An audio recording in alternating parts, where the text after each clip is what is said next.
What if the dinner table ritual that millions of people participate in every spring isn't just a historical reenactment at all? Right. Like, what if it's actually a highly classified ancient technology designed to completely hack human consciousness? I mean, that is a staggering premise to start with. Yeah, it really is. But when you actually read the text we're exploring today, Mm. it's honestly the only accurate way to describe what is going on. It's intense. Exactly.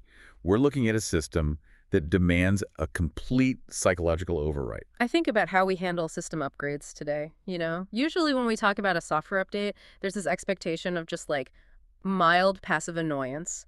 Oh, for Your phone screen goes black, a little progress bar creeps across, and you just sit there staring at a blank piece of glass. You're just waiting for the bugs to be fixed. Right, you tap, agree to some terms of service you definitely didn't read. Exactly. And the machine just does the work for you. It's entirely automated. You don't have to look at the code, let alone rewrite it yourself. Yeah. But stepping into the world of ancient mystical traditions, specifically the Kabbalistic view of the Passover Seder that we're diving into today, that automated progress bar just vanishes. It does. It completely disappears. We're looking at a system upgrade that requires the user to actively tear down their own internal programming line by line. It's the absolute definition of a manual, psychological, and spiritual override. Yeah. In this framework, you are the hardware, and you are the one responsible for writing the new code. Wow. Okay, let's unpack this, because our mission for this deep dive is to get way past the surface level story. Definitely. Whether you listening to this have attended 50 Seders in your life or absolutely zero, our goal today is to show you how this night serves as a universal blueprint for personal liberation. And it really is universal. We're going to look at how entirely physical actions, eating a piece of flatbread, drinking a specific amount of wine, washing your hands at precise intervals, are actually designed to trigger spiritual lights right inside your mind. Right. And the Kabbalists call these lights mohin. Mohin. Yeah. To give that term some grounding, mohin literally translates to brains or intellect. Okay. But in this specific mystical context, it refers to higher states of consciousness. It's the divine light, or expanded awareness, entering the human psyche. I love that. But to understand the cure, I feel like we first have to thoroughly diagnose the disease, right? Oh, absolutely. If the Seder is this profound software update, what exactly is the malware we are trying to delete here? We can't appreciate the solution until we understand the severity of the problem. Well, the sources are unequivocal about the nature of this malware. It's defined by two major interconnected concepts. Okay. Egypt, or Mitzrayim in Hebrew, and Hametz, the leavened bread. Let's start with Egypt, because I was struck reading this by how aggressively the text strips away the geographical and historical context. It really does. Egypt isn't a place on a map of the ancient Near East here. It's not a civilization that built pyramids. No. In the Kabbalistic framework we're examining, Mitzrayim represents an internal psychological state that literally every human being grapples with. Right. The word itself comes from the root Mitzrayim, which translates to narrowness, straits, or like rigid boundaries. So it's the internal narrowness of the human ego. Exactly. The sources describe the Egyptian paradigm as the religion of selfishness. The religion of selfishness. Wow. Yeah, think of it as an entire operating system where every single action, every thought, every charitable donation, even every relationship, it's all fundamentally driven by the desire to receive for oneself. The desire to receive for oneself, that phrasing is just so deliberate. It is. It goes way beyond just being a little bit greedy or, wanting a bigger piece of the pie. Yeah. It describes an entire worldview where you are the absolute center of the universe. Right. And everything else, other people, nature, and even spirituality, it all exists merely to feed your own satisfaction and validate your existence. It's the ultimate narcissistic enclosure. And the sources make a stunning, almost counterintuitive point here to illustrate how dangerous this state actually is. Oh, about the spiritual leaders. Yes. They state that the Egyptian spiritual leaders, the sorcerers and priests of Pharaoh's court, were actually highly developed spiritually. That blew my mind. Right. They weren't ignorant idolaters just throwing rocks at the moon. Yeah. They deeply understood the spiritual mechanics of the universe. Yeah. They believed in the afterlife. They understood metaphysical forces. They comprehended the energetic grid of reality. And this is the kicker. They used all of that high-level spiritual technology purely for personal gain. They wanted to harness the divine strictly to serve their own egos. Exactly. I find that terrifying because it is so incredibly relevant right now. I mean, it's the dark side of the modern wellness industry, really. Oh, 100%. You can use mindfulness, meditation, and spiritual awareness not to connect with humanity or something greater than yourself, but just to become like a more effective, more relaxed narcissist. You meditate so you can crush your competitors at work with less stress. You do yoga so you look better on social media. The Egyptian mindset isn't an absence of spirituality. It's the weaponization of spirituality for the ego. That is such a brilliant modern translation of the concept. It's the hijacking of the sacred for the profane. Yeah. And this brings us directly to the physical symbol of that hyperinflated ego in the Seder, which is hametz, leavened bread. Right. The text defines hametz as the bloated ego, the pride, and the active fuel of selfishness. Let's look closely at what yeast actually does to a mixture of flour and water, because it doesn't add a single ounce of nutritional value. No, not at all. It doesn't make the bread sustain you any better. It just adds air. It takes a small, dense piece of dough and just puffs it up. Yep. It makes it look bigger, softer, and far more impressive than it actually is. It is literally just hot air trapped in gluten. And that physical process is the exact mechanism of the human ego. The sources state that eating hametz is about consuming warmth for the self. Warmth for the self. Right. The text draws a direct, uncompromising line between physical sickness and spiritual sickness caused by this ego-driven consumption.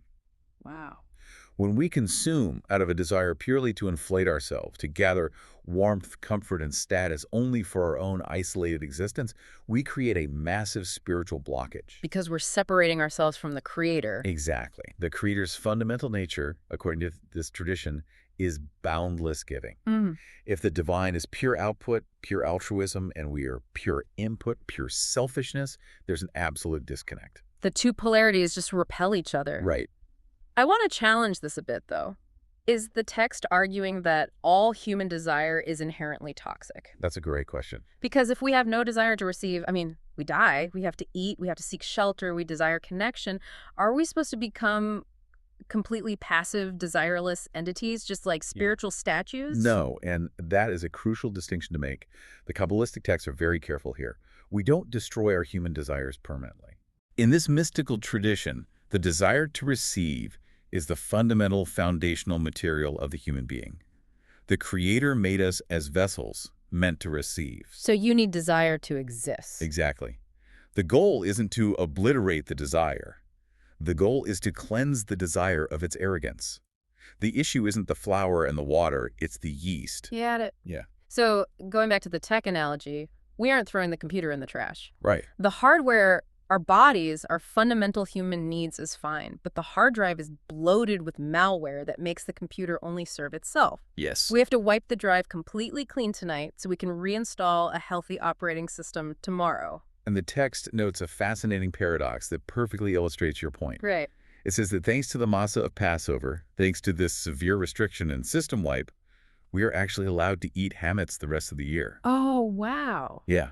If we didn't have the spiritual reset of the Seder, if we didn't force ourselves into this annual confrontation with our own arrogance, we would be entirely consumed by our egos permanently. We zero out the system. We eradicate the puffed up pride.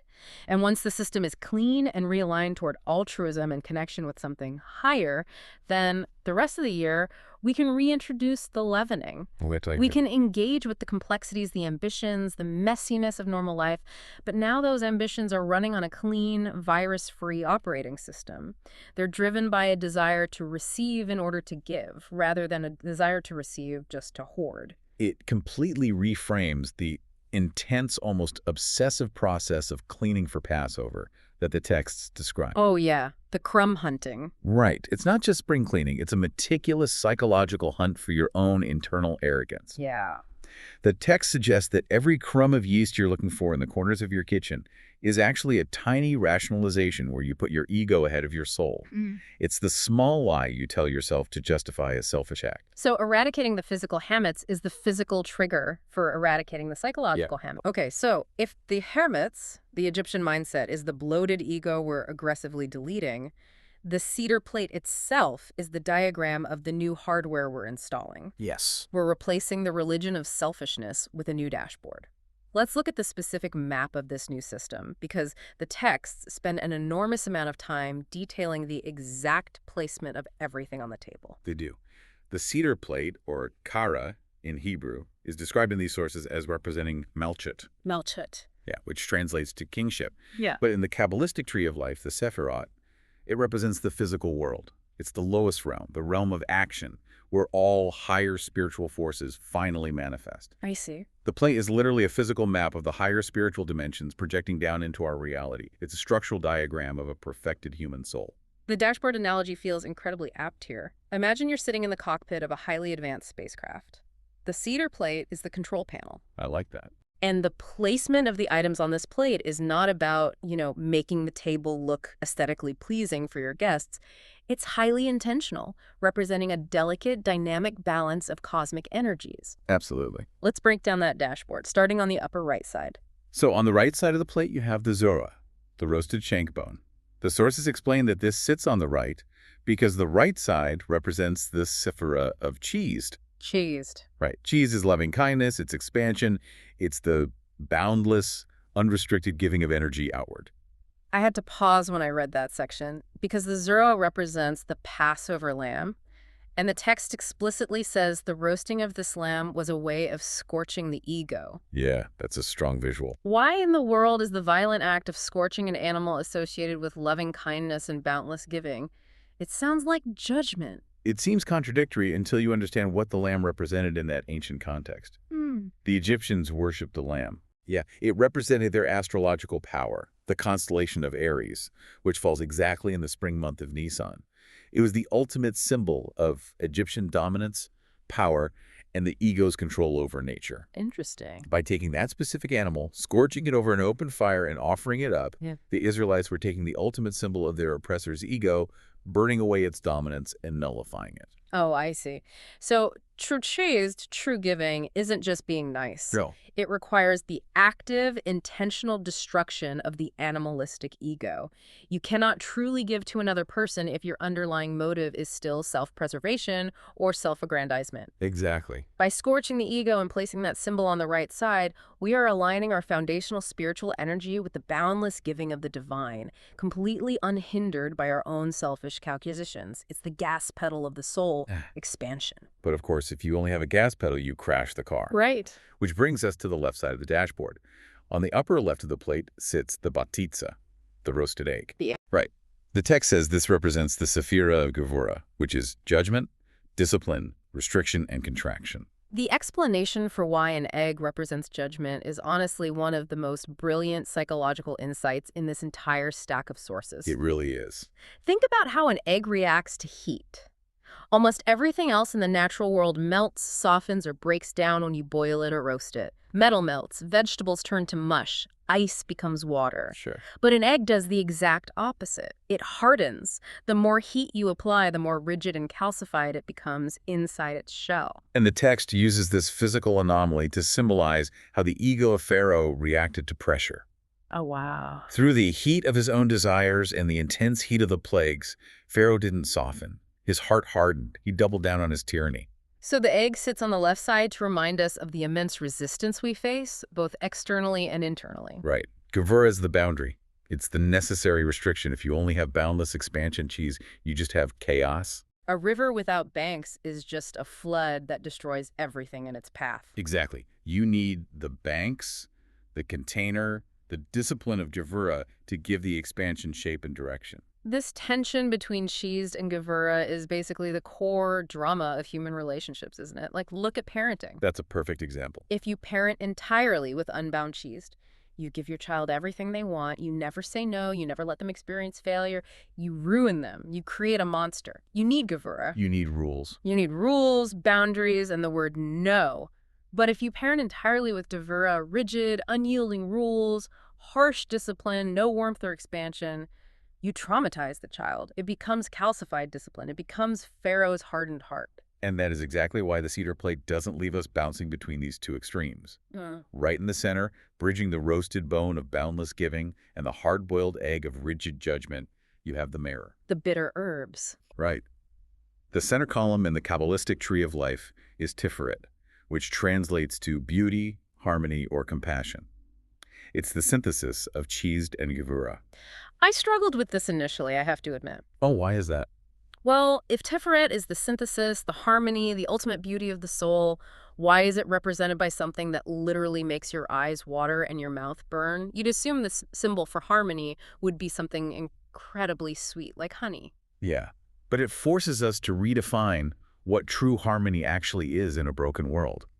True harmony isn't naive sweetness. It isn't slapping a smile on a tragic situation and pretending everything is fine. Oh, that makes so much sense. The text argues that genuine compassion, Tiferet, requires an acute, agonizing awareness of the bitterness of exile, of the pain of the ego, of the suffering of others. You cannot have genuine empathy if you are completely insulated from the bitterness of reality. So the mirror in the center grounds the entire dashboard. It acts as the reality check. It says, to properly balance your boundless capacity to love with your strict necessary boundaries, you must deeply physically feel the painful, bitter reality of the human condition. Empathy without the taste of bitterness is just empty pity. The cedar plate isn't just a collection of historical symbols. It is an intricate, interactive schematic. And that's just the top half of the plate. Right. The sources go on to map the lower items. The Heraset is Netzach, the Karpas is Hod, and the Chazaret is Yesod. When you look down at that plate, you are looking at a complete structural diagram of your own potential. We have the map in front of us. The hardware is laid out perfectly. We know what the ideal system looks like. But looking at a map doesn't get you to the destination. No, it doesn't. How do we actually turn the system on? How do we boot it up and begin the overwrite? This is where the physical acts of the Seder begin, triggering the first massive download of spiritual light. And the sequence of these first few steps contains a paradox that honestly blew my mind. You're referring to the extreme whiplash between Kadesh and Karpas, right? The first two sequential steps of the Seder. Yes. The Seder officially kicks off with Kadesh, which is reciting the sanctification blessing over the first of the 4 cups of wine. The text states that this specific action brings in a state of gadlut immediately. Gadlut translates to great consciousness, or an expanded, divine, enlightened state of mind. Right.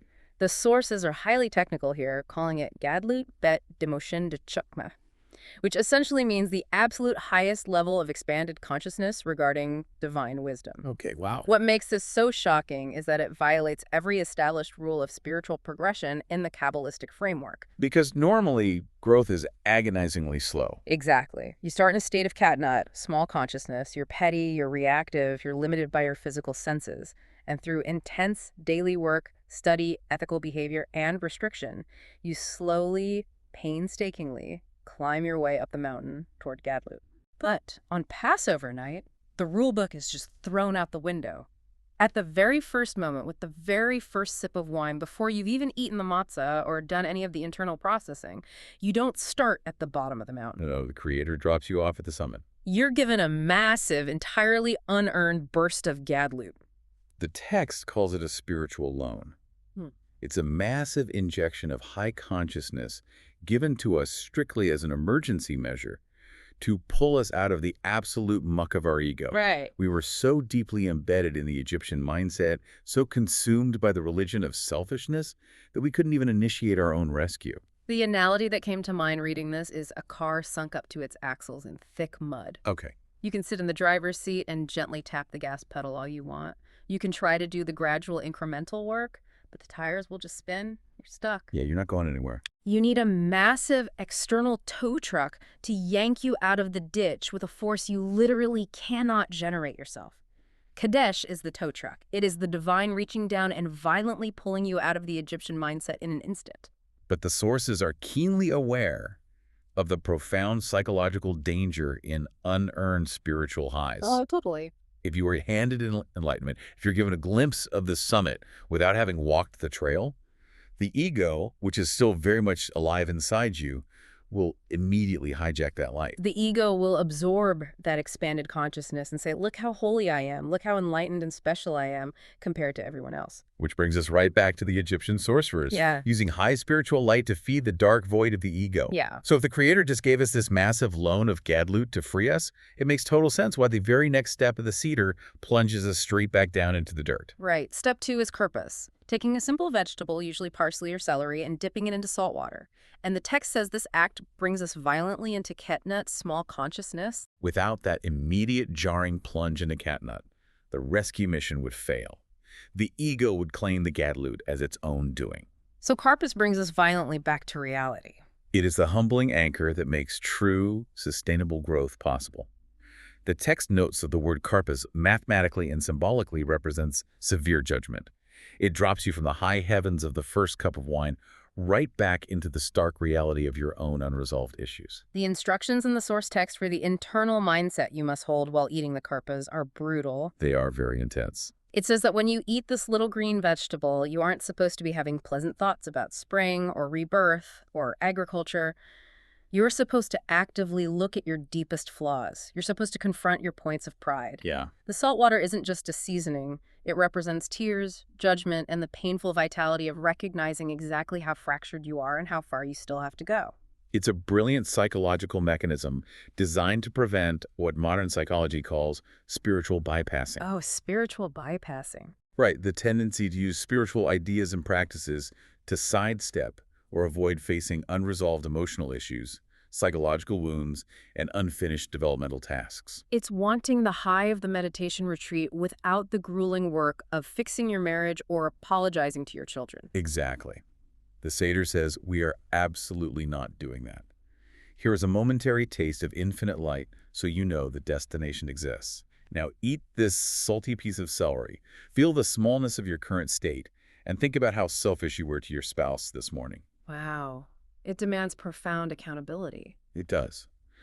But the texts are careful to point out that this catnut, this smallness we feel during Karpas, is not meant to induce depression or self-loathing. Because depression is just another trick of the ego, right? Yes, exactly. It's a way of obsessing over the self. The smallness should awaken a yearning. It should create a deep desire for the true, earned greatness that we're going to build step by step throughout the rest of the night. So we've been yanked out of the mud by the tow truck, we've faced our flaws in the salt water, and now the system is ready for the core installation. Right. We are ready to interact with the ultimate symbol of the night, the piece of hardware that defines the entire software update, the matzah. The matzah is formally introduced into the process during the step called yachatz, which is the physical breaking of the middle matzah into two uneven pieces. And the Kabbalistic decoding of this act is where the text gets incredibly dense, but profoundly rewarding if we break it down. Yes, it really is. The sources explain that the matzah is fundamentally defined by the Torah as lechem oni, the bread of poverty, or the bread of restriction. To understand the mechanism of this poverty, the text delves into the secret of the Hebrew letters. In the Kabbalistic view, the Hebrew alphabet isn't just a system of communication. The letters are the energetic building blocks of reality. Right. The text explains the full, unbroken middle matzah represents the Hebrew letter Hate. Structurally, if you look at how a scribe draws the letter, hey, it's composed of two other distinct letters. Let's break that down. You have a dale, which looks like an upside-down L forming the roof and right wall, and then a smaller vav, which is a small vertical line hovering inside the space on the left, not quite touching the roof. Right. When we perform yachatz, we are physically reenacting the breaking apart of the letter.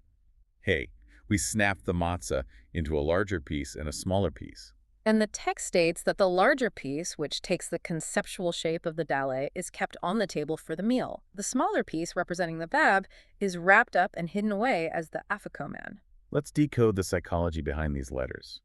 Why do we intentionally keep the piece representing the dale on the table to be eaten later? The text says dale stands for dalut, which means poverty, emptiness, or lack. Why is poverty the central feature of a feast celebrating freedom? This is the crux of the matzah's spiritual technology, and it challenges everything we think we know about fulfillment. We keep the symbol of poverty for the main event because true spiritual wealth, true divine intellect, can only enter a vessel that knows it is empty. If a cup is already full of dirty water, you cannot pour clean water into it. Exactly. If your psyche is completely full of your own ego, your own opinions, your own demands, there's literally no room for the divine to enter. It's the ultimate paradox. Matzah is flat, it's tasteless, it's hard. It literally lacks the yeast, the inflation, the ego. It represents absolute lack. Yet the text insists it is the singular key to freedom. The text relies on the concept of simsum, which means contraction or restriction. By eating the matzah, we are physically ingesting the concept of restriction. We are agreeing to restrict our immediate animalistic desires. We're stating, through action, I do not need to be constantly filled with my own ego. By intentionally emptying ourselves, we create a spiritual vacuum. Yes, and in the metaphysical realm, a vacuum created by the removal of ego is instantly filled with the light of the Creator. I think about this in the context of how we define freedom in modern consumer culture. Today, we're told that freedom means having absolutely everything we want exactly when we want it. Freedom is limitless consumption. Oh, absolutely. I want that new car. I finance it. I want a specific kind of food from across the world at 2 a.m. I open an app and someone delivers it to my door. I want validation. I post a photo and watch the likes roll in. We equate freedom with the total absence of restriction. But the Kabbalistic view argues forcefully that this modern definition of freedom is precisely the definition of slavery. Wow. If you are entirely dictated by your appetites, if you cannot tolerate a moment of lack or unfulfilled desire, you are a slave to your impulses. You're trapped back in Egypt, building pyramids for Pharaoh, only now Pharaoh is your own neurochemistry. So the Matzah teaches that true freedom is the exact opposite of limitless consumption. True freedom is the ability to restrict. Right. It's the capacity to endure the poverty of the ego, to sit quietly with a lack of immediate satisfaction in order to make room for something higher. The flat, uninflated matzah is the ultimate rebellion against the Egyptian religion of selfishness. And what about the piece we hid away? The text mentions that the broken piece, the vav, which becomes the afikoman, represents the zivug. The future unification of all things. Exactly. It's the massive, infinite light of final redemption that we cannot yet handle. Our vessels aren't pure enough yet, so we hide it. Nice. We keep the poverty, the delit, on the table, because that is the reality of our current work. We must operate in the present from a place of humility and restriction, trusting that the hidden light is waiting for us. It's brilliant. We're literally eating restriction to build the new operating system. Yeah. But intellectually recognizing our emptiness is one thing. Sitting there and thinking, I am humble, I have restricted my ego, that's too easy. Way too easy. The Seder isn't just a quiet, detached meditation on humility. It demands that we actually taste the bitterness of our past ego. We don't just look at our flaws, we have to physically chew them. And that brings us to the most visceral part of the night, the mirror. Step 5 in our exploration covers mirror, the haraset, and korek, the sandwich. Right. We touched on the mirror earlier when mapping the Seder plate as the center column of empathy. It represents the concept of death, the intense bitterness of the ego, and the acute pain of separation from the divine source. And the text makes a profound, almost jarringly specific point regarding the physical act of eating the mirror. It says you must chew the bitter herbs. You can't just swallow it. Exactly. Usually people hate the taste of horseradish or bitter romaine, so the instinct is to just swallow it whole like a pill, maybe chase it with some wine, just to get the ritual over with. But the text says if you swallow it without chewing, you haven't fulfilled the spiritual obligation. You haven't triggered the update. Why? The psychological necessity of that instruction is profound. The Kabbalists are insisting that you cannot bypass the pain of true growth. Yeah. If you just swallow the mirror whole, you're intellectually acknowledging your flaws, but you're refusing to feel the reality of them. You're trying to skip the friction. It makes me think of someone going to therapy.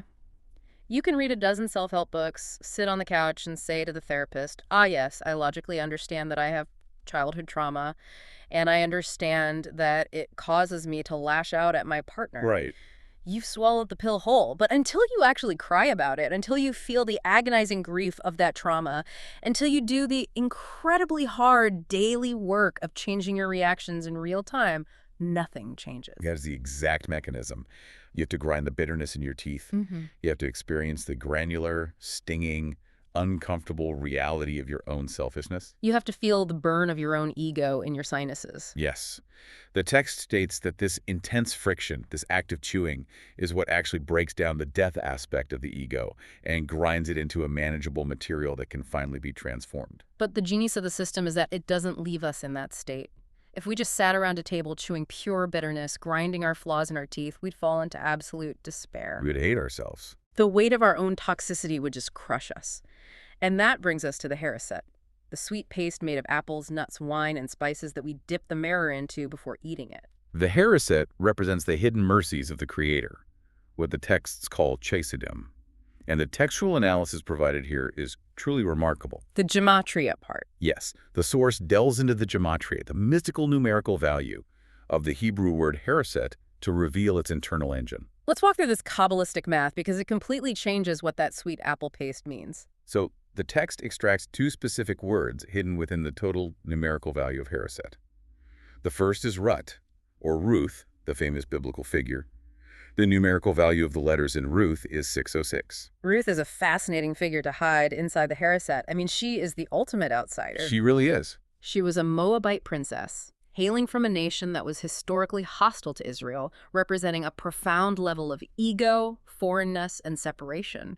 Yet she actively restricts her ego, leaves her royal status, converts, embraces poverty, and eventually becomes the great-grandmother of King David, establishing the Messianic line. She represents the ultimate radical transformation of bitter ego into holy loyalty. Wow.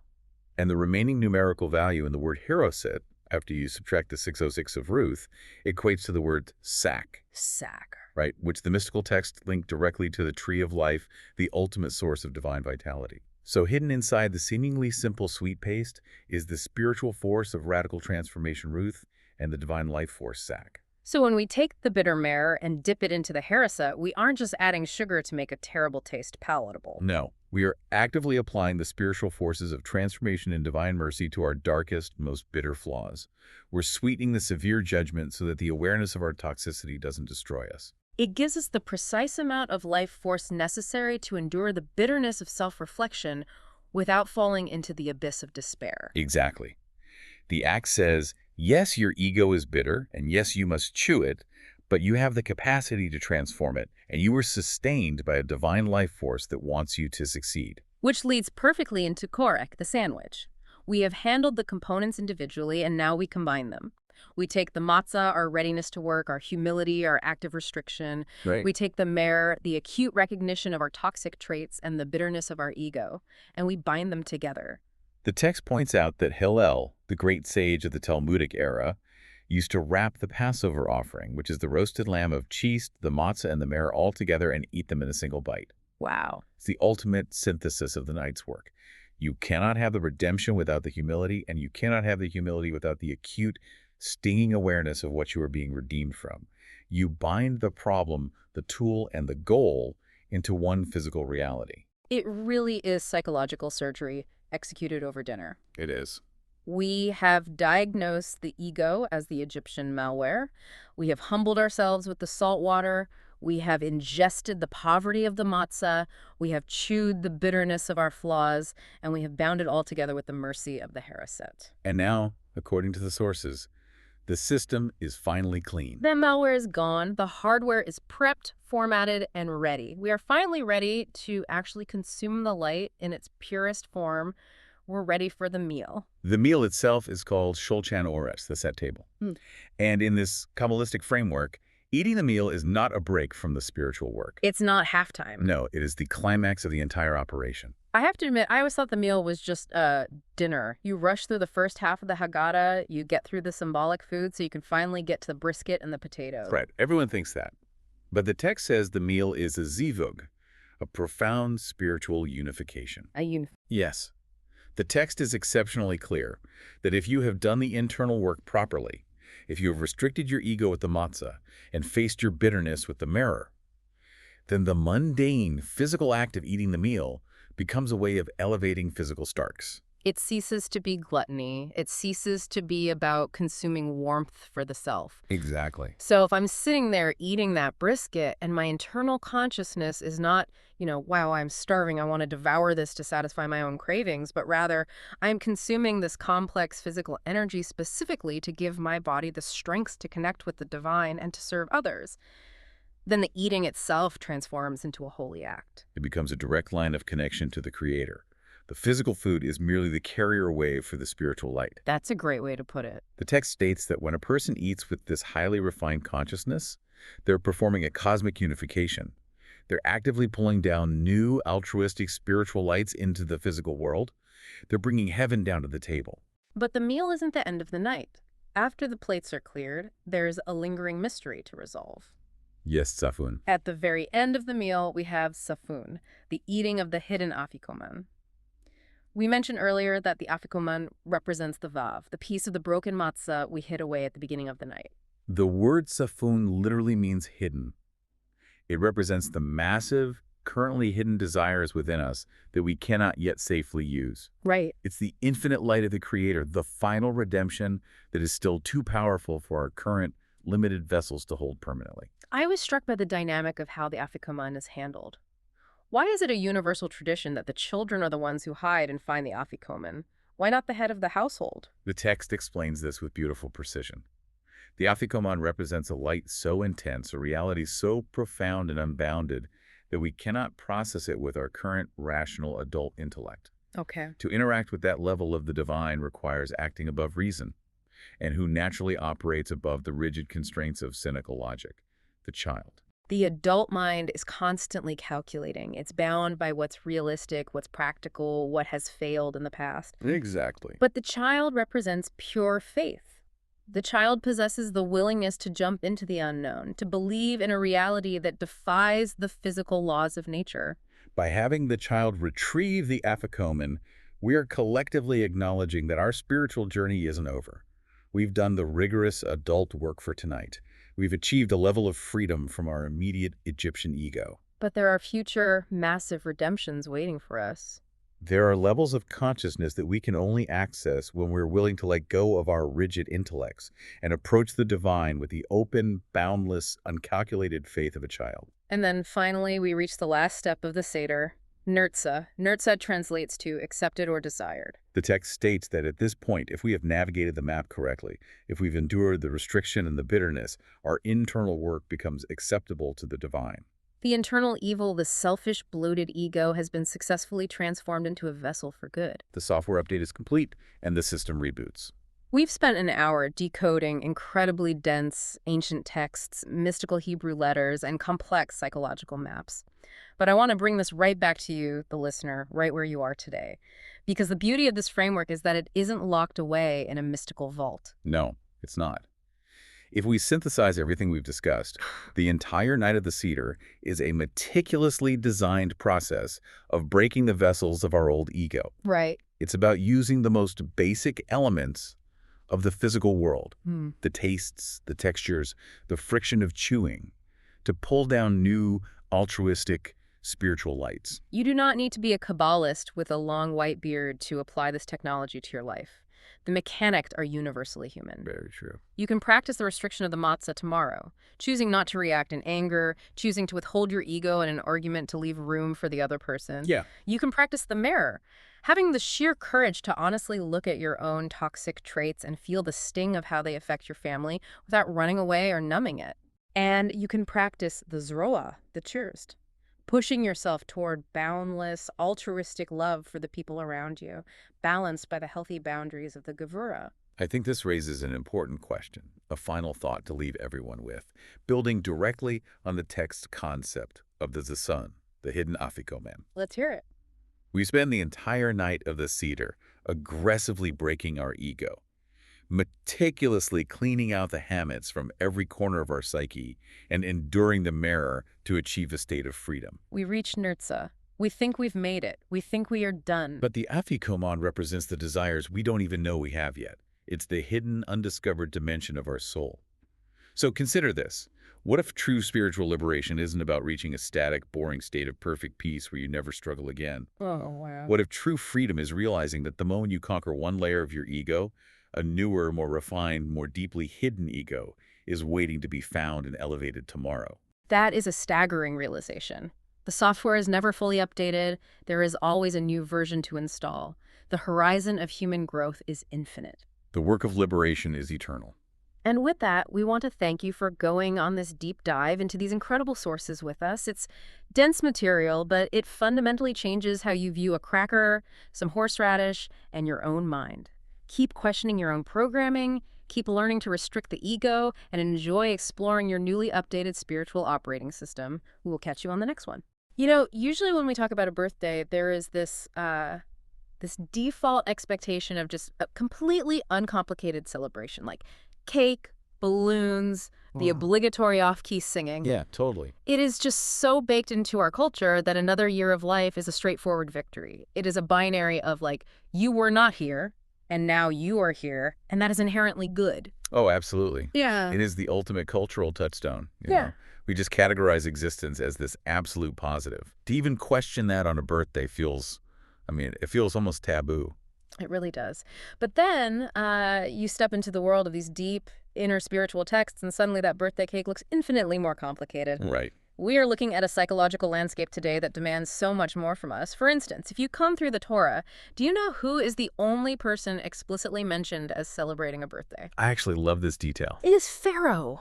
Literally only Pharaoh. Which is just an incredibly revealing detail when you understand the psychology at play there. Exactly. Pharaoh is the only one who can celebrate without any friction, because to him, his ego is a god. He has zero existential angst. Right. He is completely self-satisfied. But the text we are exploring today asks this staggering question about the rest of us. Like, why don't the spiritual giants celebrate their births in that same way? And it is such a profound answer. It is, because birth at its core is about creation and revelation.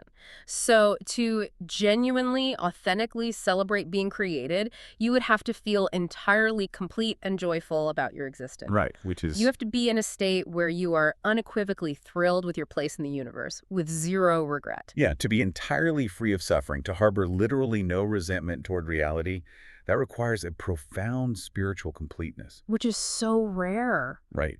Children can manage it, sure, because they live in this state of psychological smallness and, immediate presence. Yeah, they're just happy to have a shiny toy. Exactly. But for an adult, burdened by ego and memory and the sheer friction of daily life, to declare absolute, unmitigated satisfaction with creation, that is a phenomenally rare state. It really is. So welcome to today's deep dive. Today, we're unpacking an excerpt from a really profound work called Shazan Lamod by Rabbi Brandwein. And we are going to basically dismantle the human ego, piece by shattered piece. Sounds like fun. Oh, it is. We are looking at the 15 signs of the Passover Seder, from Kanesh all the way to Nurtza. And just to clarify for everyone listening, we are operating under the assumption that you already know the physical mechanics of the Seder. We aren't here to talk about ancient Egyptian bricks and mortar. Right, no history lessons today. Exactly.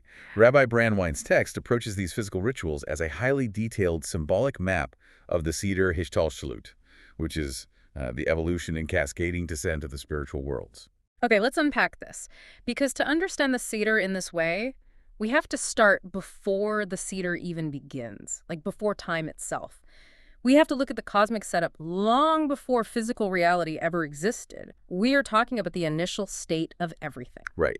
And the text describes this initial state as a reality completely saturated with an infinite light. Just everywhere. Everywhere. There was no space, no lack, no concept of an other, just endless, perfect, infinite consciousness. Wow. But there is a structural problem here. For a relationship to exist, for a creation to have any kind of independent identity, there has to be space. Because if a room is packed floor to ceiling with water, you can't put a sponge in there and expect it to absorb anything. Exactly. There's no room for the sponge to even be a sponge. It is just water. That is a great way to put it.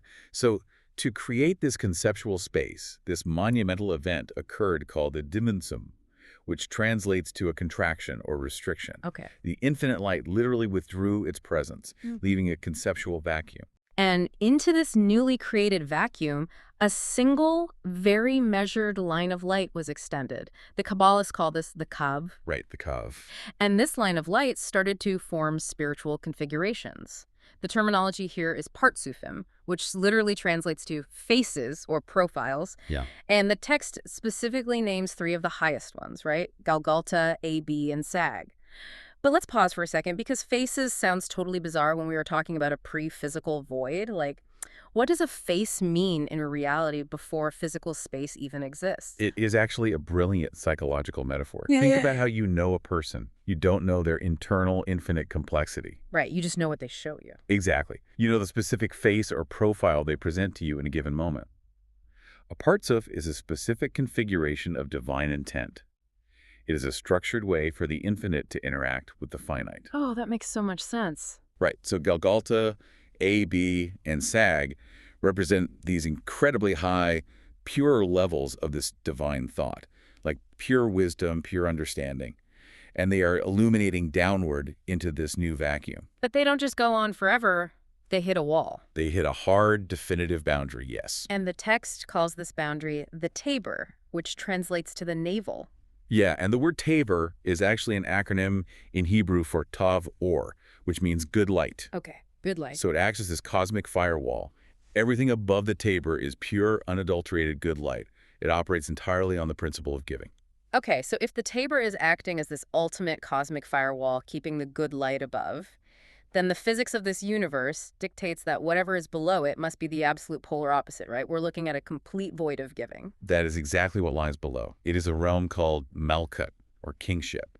And its defining characteristic is a massive, overwhelming, monolithic desire to receive. Just a total black hole. Literally, it is the raw material of creation, the ultimate craving, the ultimate ego. To put Malkut into a modern human context, I mean, this isn't just feeling a little hungry before lunch. This is the primal, unrefined ego. Oh, yeah. It is the part of the human psyche that experiences sheer parking lot rage when someone takes your spot at the grocery store. Yes. It's the part that demands instant gratification, that views the entire external universe merely as like a vending machine for personal pleasure. That is the raw desire to receive the navel. That is a perfect description. And this is where we hit the central physics problem of the spiritual universe. The light from those high configurations, AB and SAG, cannot cross the tabor into Malkut. What's fascinating here is the fundamental cosmic rule preventing that crossing. It is the inverse relationship between vessels and lights. Okay, explain that because it sounds counterintuitive. Right, well, in our physical world, physics is pretty simple. A larger cup holds more water. Sure. But in this spiritual framework, the rules of reception are entirely inverted. To actually hold the divine light, a vessel, meaning a consciousness, must possess what is called equivalence of form. Meaning it has to act exactly like the light. Yes, the light is pure bestowal. So the consciousness must also be in a state of pure giving. If you are operating from that parking lot rage level of pure selfishness, you have zero equivalence of form with the light. You simply cannot hold it. It actually repels you. But this creates an impossible paradox, because to draw the light down in the first place, you need immense yearning. You need a massive desire. If you aren't hungry, you don't order the meal. But if you are entirely selfish in your hunger, you lack the equivalence of form to actually digest the spiritual nutrients of that meal. It is a total catch-22. To make this relatable, the text provides a really striking analogy regarding marital intimacy. Let's look at the mechanics of that, because I think it clears this up perfectly. The mechanics of intimacy perfectly map this paradox. Think about the intense physical yearning that initiates intimacy. That raw physical craving acts as a pump. Right. It creates the momentum, it draws the energy down, it forces the connection. But the actual great light of the experience, the profound vulnerability, the psychological union, the feeling of being truly seen and loved, that light cannot be held by the physical lust itself. No, not at all. That profound light is only received in a totally different vessel. It is received in the refined vessel of selfless love, of mutual giving. Yes. The physical desire pulls the experience into reality, but the equivalence of form, the selfless love, is the only thing that can actually contain its meaning. Wow. If you enter intimacy armed only with a raw, selfish desire to receive for yourself, you don't actually receive the light of the connection. You just execute a biological mechanism. You leave feeling empty because the vessel was wrong. And bringing that back to the cosmic map, that is exactly why the highlights cannot cross the tabor. Malkut, everything below the navel, has the massive desire to pull the light down. It has the lust. But it completely lacks the equivalence of form. Right, it doesn't know how to give. And if those incredibly pure, intensely giving lights of the higher Partsufim were to directly collide with that raw, massive ego below the tabor, I mean, it wouldn't just be an empty experience, it would be a catastrophe. It would be a total system overload, just a massive short circuit. The text actually compares this specific danger to Moses not being allowed to enter the land of Israel.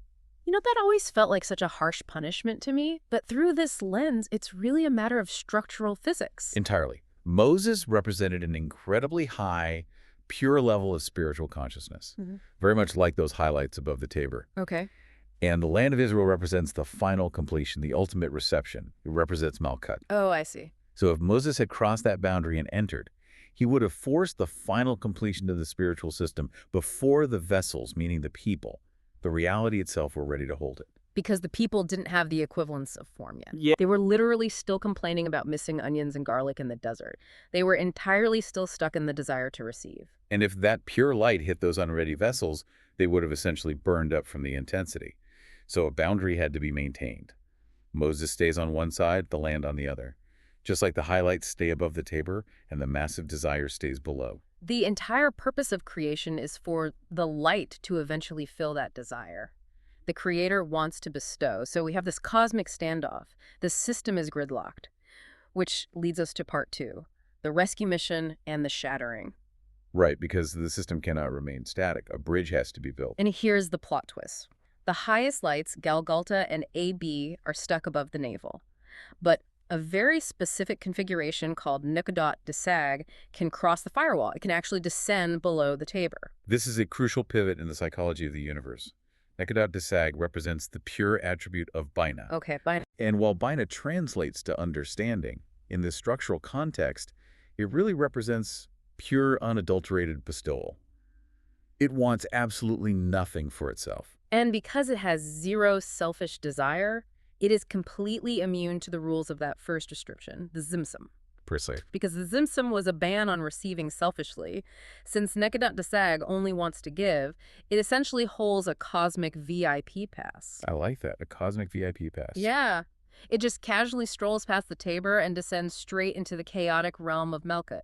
I look at this like sending an incredibly patient, entirely selfless Zen master into a room full of greedy, hyperactive toddlers. That is a great visual. It goes down there to sweeten the intense desire, to introduce the mere concept of giving into a realm that only knows taking.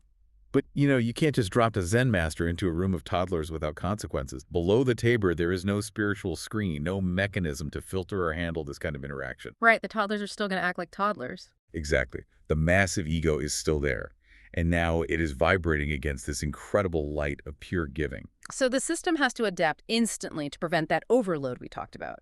It institutes a new, localized restriction. And the text calls this Jimsum Bet, the second contraction. And the second contraction is essentially the blueprint for the human psyche. It literally splits the spiritual levels, and by extension, our own internal faculties right in two. It creates a psychological divide. Yes. On the upper side of this new divide, you have the inner vessels. These are the faculties capable of bestowal. The text associates them with the skull and the eyes. Galgalta Vinayam. Skull and eyes, okay? Right. These represent sight, intellect, faith faculties, refined enough that they can safely interact with the light without trying to consume it selfishly. But then you have the other half. The outer vessels. These are the faculties of pure reception, of taking. The text associates them with the ear, the nose, and the mouth. The AHP, Ozen, Chodam, Pei. Because they consume. Exactly. These are the faculties that consume. Hearing gossip, smelling food, eating. Because these outer vessels are driven purely by the desire to receive, they are deemed too dangerous. So what happens to them? Zimsum Bet restricts them entirely. They are locked away, put on ice. Okay, I have to stop and push back here because this is where the text throws a massive, seemingly contradictory curveball. Oh. We're analyzing a realm of divine planning, a perfect cosmic architecture, right? Nukadot Desag goes down on a rescue mission, a new boundary is carefully formed to protect the psyche, and then the text says that the light of Hakma, the massive light of wisdom, expands, violently breaks right through this new, careful boundary, and shatters the vessels entirely. The Shivyat Hakilim. The breaking of the vessels. But why? If this is an omniscient divine plan, why introduce a destructive breaking? Why carefully build a system just to spectacularly blow it up? It is the ultimate question of the human condition. Really, why does our reality feel so broken? And the text provides an answer that is entirely counterintuitive. The breaking wasn't an accident. It was a required feature of the design, engineered specifically for our benefit. But how can a cosmic disaster be for our benefit? Look at the state of Malkut before the breaking. It is a monolithic, impenetrable block of pure selfishness, a literal mountain of ego. Right. If you, as a finite human being, are tasked with transforming an entire mountain of selfishness into pure giving all at once, you will fail instantly. It is an impossible psychological load. It's too much. But the shattering takes that massive, unmanageable ego and detonates it. It blows the mountain into billions of tiny, scattered shards. Oh, wow. It fragments the ego so we don't have to fight it all at once. Precisely. It scatters the vessels into tiny, manageable sparks of reality. And by doing so, it democratizes the work of repair, what we call tikkun. Ah, tikkun. Right. Instead of one impossible cosmic scale task, the repair becomes a collective effort spread over 6,000 years, distributed among millions of individual souls. Yeah. You only have to fix your specific tiny shards of the shattered reality. Your specific anger, your specific greed, your specific relationships. Exactly. To illustrate how this distribution works, the text brings up two really profound analogies, one historical and one modern. First, it compares the shattering of the vessels to the historical exile of the Jewish people. Which, from a conventional, secular historical view, the exile after the destruction of the Second Temple is purely a tragedy. It is the ultimate breaking of a nation. But through this Kabbalistic lens, the text argues that this scattering wasn't a punishment, it was a deployment. A deployment. I love that word for this. The nation had to be shattered and scattered among the 70 nations of the world so they could absorb the traits, the cultures, and the hidden sparks embedded in every corner of the globe. They had to be dispersed to do the granular, boots-on-the-ground work of gathering those sparks to fix the entire world. The whole must be broken to retrieve the lost pieces. And the second analogy the text uses brings us right into modern physics. It compares this spiritual reality to quantum entanglement. I really love this part.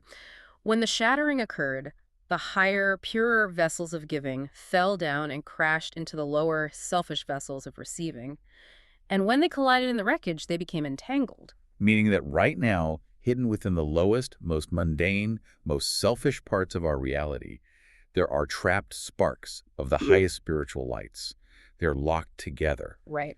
The incredible implication here is that when you take a mundane action, say, conducting a super stressful business meeting or dealing with a very difficult neighbor, and you infuse that mundane moment with an intention of giving rather than taking, you elevate that lower vessel. And because it is entangled with a higher vessel, Pulling up the lower one yanks the higher spiritual light up with it, like pulling a chain. pulling a loose thread and moving the entire sweater. Exactly. But the text has a critical warning here. It stresses that this is just a metaphor, because in quantum physics, entanglement is a passive, automatic property of the universe. Two particles just are entangled. But in the spiritual realm, entanglement is completely dormant until you activate it. You cannot passively exist in the world and assume you are elevating sparks just by being a decent person. If you do not apply the active, conscious, psychological effort to transform your desire to receive into a desire to bestow, the entanglement remains purely theoretical. The sparks stay trapped. You have to actively do the work. And that active psychological work, that is the Passover Seder. This brings us to part 3. The Seder begins. We are going to map this massive cosmic history of shattering and repair directly onto the 15 physical steps of the Seder, starting right from Kadesh. Let's do it. And again, we are assuming you know the physical action, so we are going straight into the esoteric mechanics here. Let's start with Kadesh, which is the blessing over the wine, and Yirachatz, the first washing of the hands. According to Rabbi Brandwein, Kadesh represents the initiation of the repair. It correlates to those high spiritual levels we discussed at the very beginning, Chokmah and Bina, the parts of him of Avi and Sag. And there is a mathematical blueprint hidden here. The gematria, the numerical value of the Hebrew letters, actually proves the connection. Right. The value of AB plus Sag perfectly equals the numerical value of the word matzah. Which is just wild. It isn't random at all. Kadesh is the initial flash of highlight that signals to the lower realms that the repair is beginning. And what do we immediately do? We wash our hands. Yirachatz. We physically act out the cosmic descent we just learned about. Exactly how Nekadat to Sag, that VIP pass of pure giving we talked about, descended below the Tabor to cleanse the lower worlds. Yeah. You take pure water and physically pour it downward over your hands. You are literally reenacting the initiation of the rescue mission. But a human being can't just absorb pure spiritual light on an empty stomach, psychologically speaking. Like, how does the system prime us for this? That brings us to the third step. Karpas. We take a simple vegetable. Rabbi Brandwein views karpas as a state of katnut, meaning smallness or infancy. Think about the psychology of an appetizer. Okay. If someone is impoverished and doesn't have much bread, they might eat a small, sharp vegetable to forcefully awaken their appetite so they can properly appreciate the main meal. Oh, and Karpas is a psychological appetizer.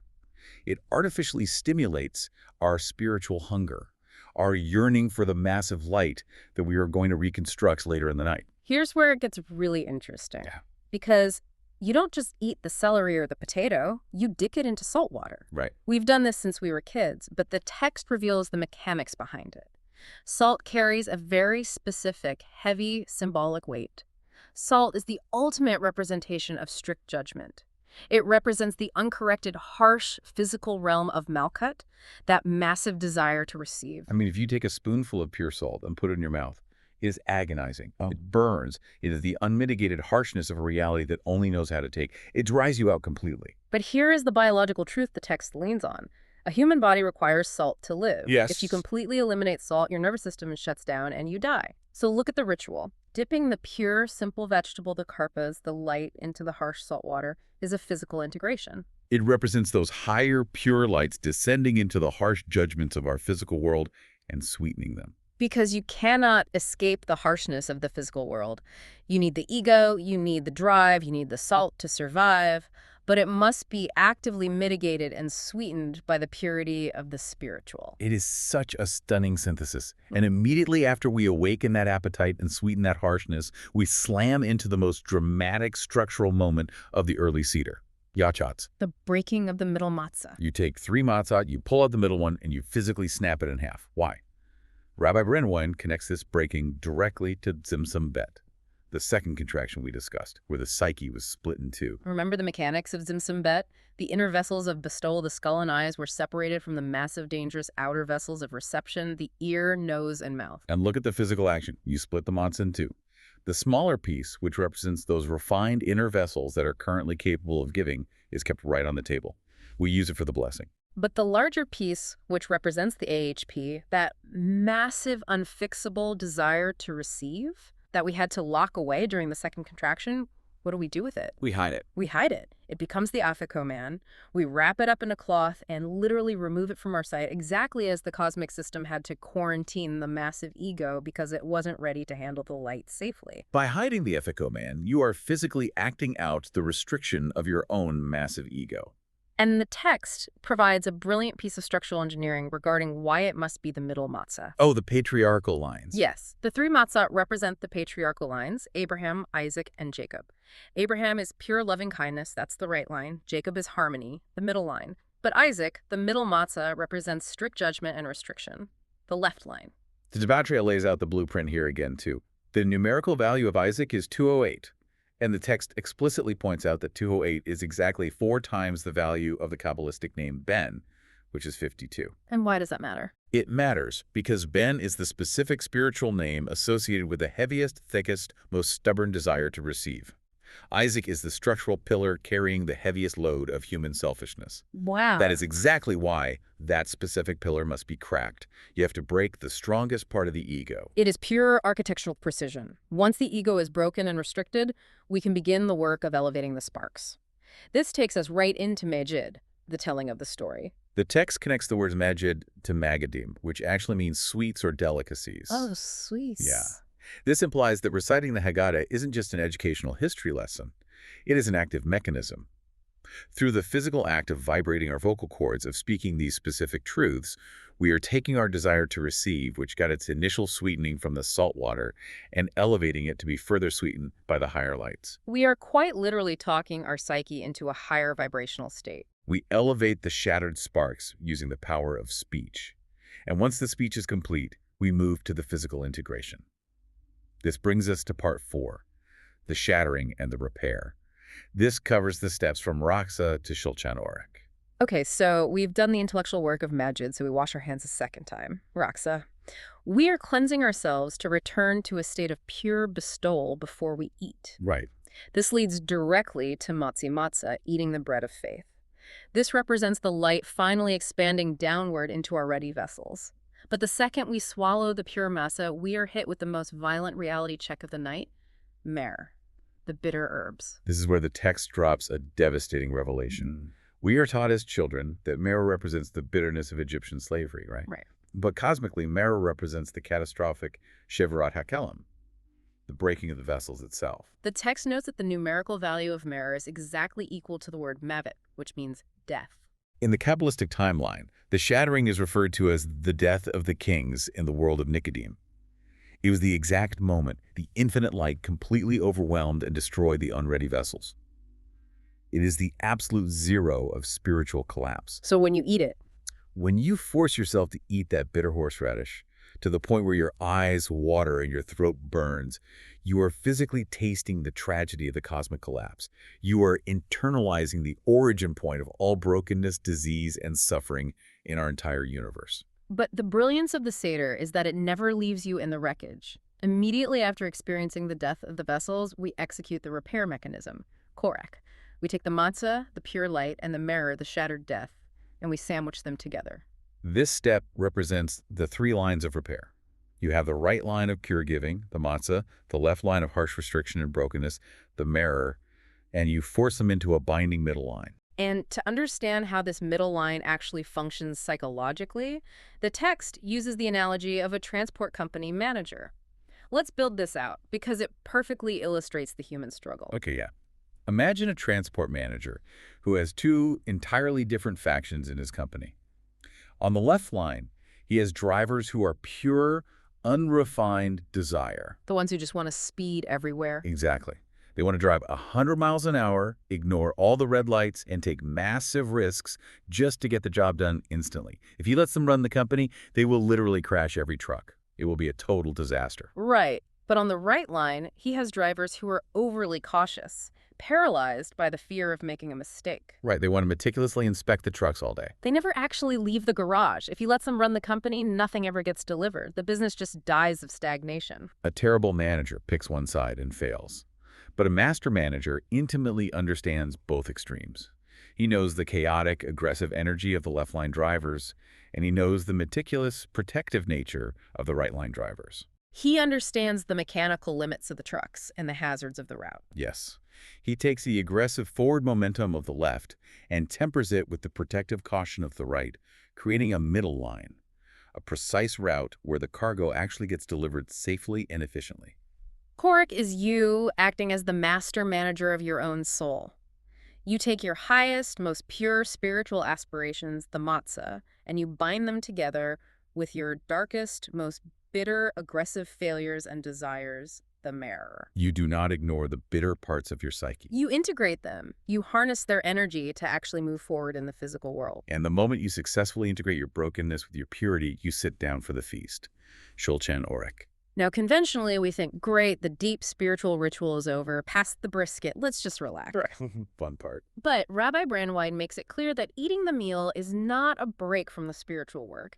It is the absolute climax of it. The text cites a truly arresting line from the Zohar regarding the festival meal.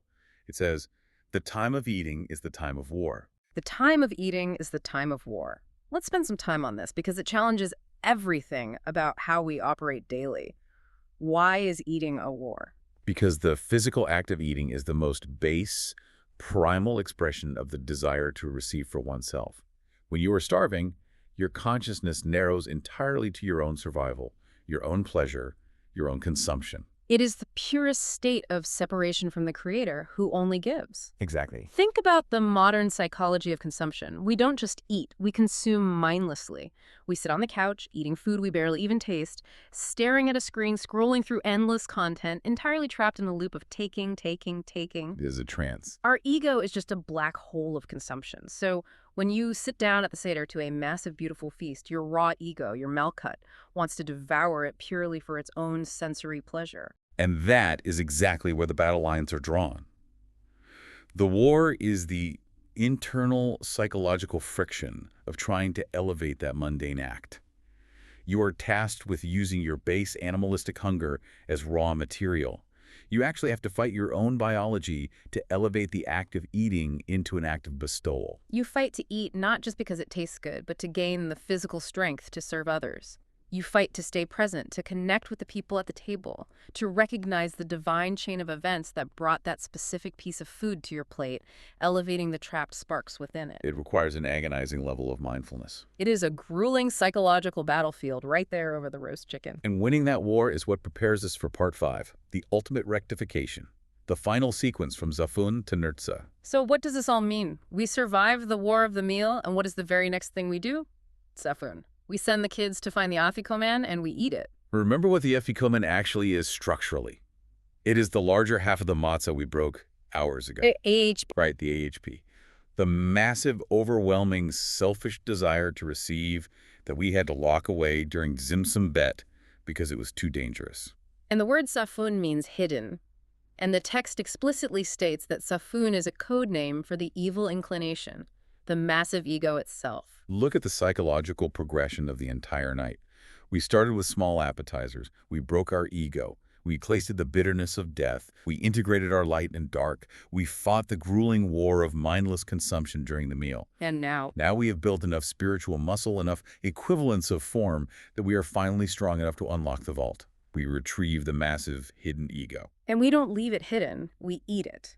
We consume the afikoman. This represents the messianic, perfected state of the human being, a state where, as the prophets say, the heart of stone is ripped out and replaced with a heart of flesh. We finally possess the structural capacity to take our biggest, most selfish, aggressive desires, the ambitions and hungers that usually destroy our lives, and use them entirely and purely for the good. We don't annihilate the ego. We recruit it. Yes, we recruit it. It is the ultimate triumph. We take the energy of our selfishness and point it toward the divine. Having achieved that, we move to Barak, the grace after meals, and Hallel, the songs of praise. The text reveals that true blessing, true barak, is not just saying thank you for the food. It is the profound, retroactive realization that this entire cosmic map of breaking, restricting, and agonizing repair was a perfect, flawless chain of cause and effect engineered by the Creator. It is the moment you look back at the bitter mirror of your life, the shatterings you endured, and realize they were entirely necessary and perfectly designed to bring you to this exact state of completion. And during Hallel, we pour the 5th cup of wine for Elijah. Why Elijah? The text points out a numerical link. The gematria of Elijah connects back to the word Ben, 52, which we established represents the heaviest desire to receive. Elijah represents the ultimate bridge between the two cosmic events, Tzimtzum Aleph, the infinite light, and Tzimtzum Bet, the shattered human reality. He is the ultimate reconciler. At this stage, the divine light reaches so far down into the deepest, darkest place of reality that there is nowhere left for darkness to hide. Which brings us to the final word of the night, Nurtza, acceptance. At the end of the Seder Hishtalshalut, at the end of all spiritual evolution, all evil doesn't just evaporate. It violently flips to its polar opposite. It becomes good. The text demonstrates this with brilliant Hebrew wordplay. If you take the letters for the word zara, which means trouble, distress, or suffering, and you simply rearrange the exact same letters, you get the word ratza, which means favor, desire, or ultimate acceptance. the raw material of the suffering literally becomes the vehicle for the favor. And it repeats the pattern. Yeah. Take the letters for the word pesha, which means crime, sin, or transgression. Rearrange those same letters, and you get shefa, which means abundance, flow, and divine overflow. The crime itself is reversed into abundance. Nothing in the universe is wasted. No pain is discarded. Everything is utilized and elevated. And Rabbi Brandwein concludes this massive theological treatise with a very grounding, almost humbling metaphor. Yes, he compares all of this deep Kabbalistic study to looking at a map. We have spent this time reading the Seder, studying the coordinates of Tzimtzum and Partzufim. We know the route. But staring at a map does not mean you have traveled the road. Right. He says we must pray to merit to actually do it, to take this intellectual comprehension and actively drive the chaotic, terrifying route of transforming our daily lives. To synthesize this entire journey for you listening, Rabbi Brandwein's text completely obliterates the childish notion of what the Passover Seder is. It is not a passive historical dinner party honoring ancestors in ancient Egypt. It is an active, real-time psychological and spiritual technology. It is a laboratory for the soul. But by physically snapping the matzah, by forcing yourself to taste the bitter horseradish, by fighting the urge to mindlessly devour the meal, you are not remembering history. You're physically reenacting the cosmic physics of contracting your own ego, intentionally shattering your comfortable illusions, and then painstakingly piecing your psyche back together with the goal of achieving absolute equivalence of form with the Creator. It is about taking the primal human instinct to take and forging it in the fire until it becomes the capacity to give.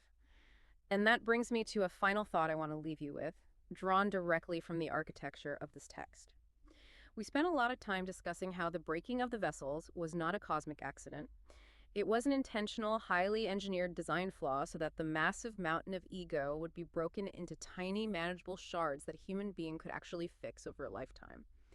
I want you to think about the shatterings in your own life, the failures that kept you awake at night, the relationships that collapsed, the moments your carefully constructed identity or your career plans completely fell apart and left you feeling broken. What if those moments were not mistakes? What if those shatterings are not evidence that you are fundamentally flawed or permanently damaged? What if that was the necessary Shivarat Hakalim of your own personal universe? What if your ego, your rigid plans, your massive desire to receive had to be detonated into smaller, agonizing pieces so that you could spend the rest of your life doing the holy, granular, profoundly meaningful work of putting yourself back together exactly as you were always meant to be? That is the true work of the Seder. Keep looking at the map, keep driving the route, and keep diving deep.